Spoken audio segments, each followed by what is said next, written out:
नमस्कार.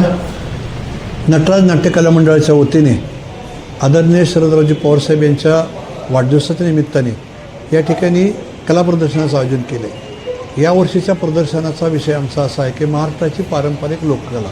हा विषय घेण्यामागचा उद्देश हा आहे की अलीकडच्या काळामध्ये आपलं तरुण पिढी ही साधारणपणे आपल्या लोककलेपासून किंवा पारंपरिक संस्कृतीपासून बाजूला जाते का काय, त्यांना त्याची माहिती आहे का नाही, याची साधारणपणे उजळणी व्हावी म्हणून हा या प्रदर्शनामागचा उद्देश आहे. या प्रदर्शनामध्ये आपण महाराष्ट्राच्या पारंपरिक लोककलेवर आधारित वासुदेव म्हणजे काय, पिंगळा म्हणजे काय, अशा अनेक तैलचित्र या ठिकाणी आपण आणि त्याची माहिती ही या ठिकाणी आपण प्रदर्शनामध्ये मांडलेली आहे. दुसरं काय की आपली पारंपरिक वाद्य की हलगी म्हणजे काय, दिमडे म्हणजे काय, त्याच्यानंतर संबळ म्हणजे काय, ढोलकी म्हणजे काय, ही माहिती देखील आपण या ठिकाणी दिलेली आहे.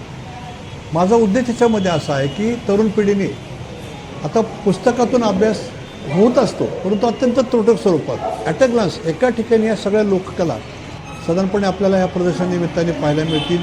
त्या साधारणपणे चित्ररूपी पाहत असताना त्याबद्दलची खाली माहिती 4-4 ओळीतली जेवढी वाचली तरी तेवढी अवगत झाली तरी पारंपरिक लोककलेबद्दलची बरीचशी माहिती आपल्या समाजामध्ये सर्वांनाच ते मिळेल आणि हाच याच्या मागचा उद्देश आहे.